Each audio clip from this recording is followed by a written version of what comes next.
નવસારી જિલ્લાના ગણદેવી તાલુકાના કલવાચ ગામની પ્રાથમિક શાળામાં છેલ્લા 3 દિવસથી તાળાબંધી યથાવત રહી છે। ગામના ગ્રામજનો દ્વારા શિક્ષિકા રૂપાબેનના વિરોધમાં આ તાળાબંધી કરવામાં આવી છે, જેના કારણે શાળાનું શિક્ષણ કાર્ય સંપૂર્ણપણે ઠપ થઈ ગયું છે। મળતી માહિતી મુજબ ગ્રામજનોમાં શિક્ષિકા રૂપાબેન પ્રત્યે ભારે અસંતોષ અને આક્રોશ જોવા મળી રહ્યો છે। આ મુદ્દે ગ્રામજનોએ શાળાના મુખ્ય દરવાજે તાળું મારી વિરોધ નોંધાવ્યો છે। છેલ્લા 3 દિવસથી શાળાના સમય દરમિયાન ગ્રામજનો શાળાની બહાર ધરણા પર બેસી પોતાનો વિરોધ વ્યક્ત કરી રહ્યા છે। ગ્રામજનોનો આક્ષેપ છે કે શાળામાં શિક્ષણ સંબંધિત કામગીરીમાં બેદરકારી દાખવવામાં આવી રહી છે, જેના કારણે વિદ્યાર્થીઓના ભવિષ્ય પર અસર પડી રહી છે। આ મુદ્દે ગ્રામજનોએ શિક્ષિકા રૂપાબેનની તાત્કાલિક બદલી કરવાની માંગ ઉઠાવી છે। ગ્રામજનોનું કહેવું છે કે જ્યાં સુધી શિક્ષિકા રૂપાબેનની બદલી નહીં કરવામાં આવે ત્યાં સુધી શાળાની તાળાબંધી યથાવત રાખવામાં આવશે। હાલ આ મામલે શિક્ષણ વિભાગ શું પગલાં ભરે છે તે જોવું રહ્યું। શાળામાં તાળાબંધીને કારણે વિદ્યાર્થીઓનું શિક્ષણ કાર્ય ખોરવાઈ રહ્યું છે, જેના કારણે વાલીઓમાં પણ ચિંતાઓ વ્યાપી છે।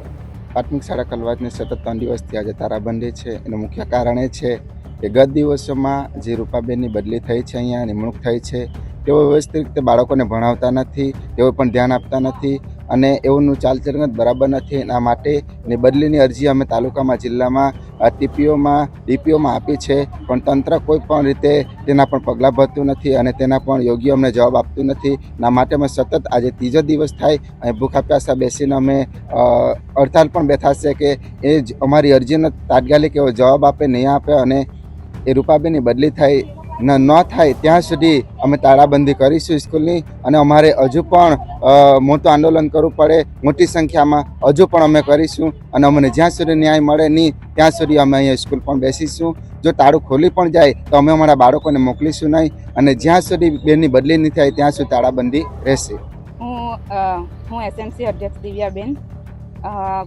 અમે આજે સતત 3 દિવસથી અહીંયા સ્કૂલ પાસે અમે બેસેલા છે, તાળાબંધી કરેલી છે। તો અમને કંઈ કોઈ અધિકારી બી કંઈ અહીંયા કોઈ આવતું નથી, અમને કંઈ જવાબ બી કંઈ ઉપરથી આપતા નથી। દબાણ કરે છે કે તમે તાળું ખોલો એમ કરીને, પણ અમે તાળું ખોલવાના નથી।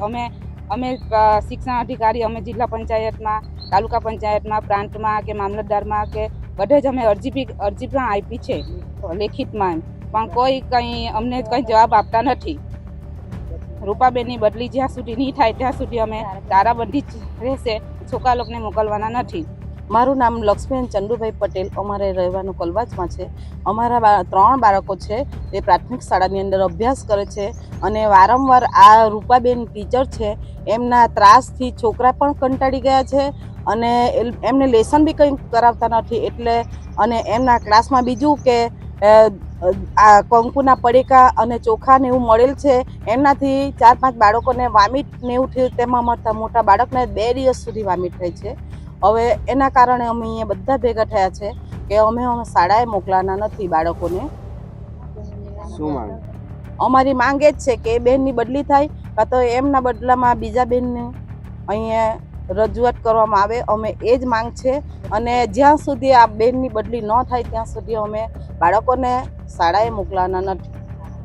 તાળાબંધી કરેલ છે અને છતાં બી કોઈ અમને ઉપરથી બી દબાણ કરે કે તાળા ખોલો, તાળા ખોલો। તાળા ખોલશે તો પણ અમે શિક્ષક લોકો હાજર થશે, પણ અમે અમારા બાળકોને શાળાએ મોકલાવા મંજૂર નથી।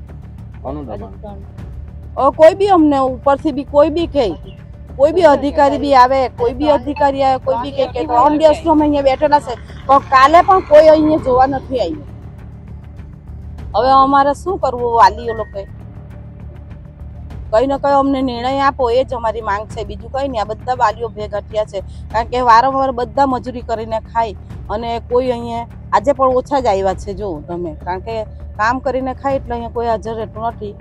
3 દિવસથી છે અહીંયા ભેગા થતા। 3 દિવસથી તાળાબંધી છે, એ અંગે મેં મારા ઉપલા અધિકારી ટીપીઓ શ્રીને પહેલાં મૌખિકમાં જાણ કરી અને પછી લેખિતમાં જાણ કરી કે અમારી શાળામાં આ તાળાબંધીની ઘટના બની છે અને આ રીતે વાલીઓ શાળાની આગળ બેસી ગયા છે। તો મને ટીપીઓ શ્રીએ કીધું કે તમે વાલીઓને સમજાવો। તમે વાલીઓને સમજાવ્યું અને કાલે સાંજે એટલે કે 4:45 વાગ્યે મને ટીપીઓ શ્રી તરફથી એક લેટર મળ્યો અને એ લેટરમાં મને પોલીસને જાણ કરવાની માહિતી આપવા માટે જણાવ્યું.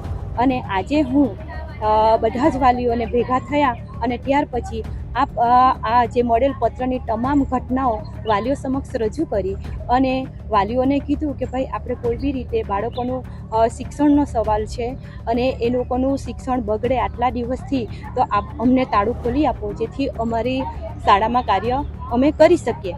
પરંતુ વાલીઓની રજૂઆત હતી કે અમે બધા થઈને નિર્ણય લેશે અને પછી તમને અમે જણાવીએ કે ભાઈ અમે તાળું ખોલીએ કે નહીં ખોલીએ. એટલે આપણે પણ હવે વાલીઓના જવાબની રાહ જોવી પડશે. Bureau report, NTC news, Navsari.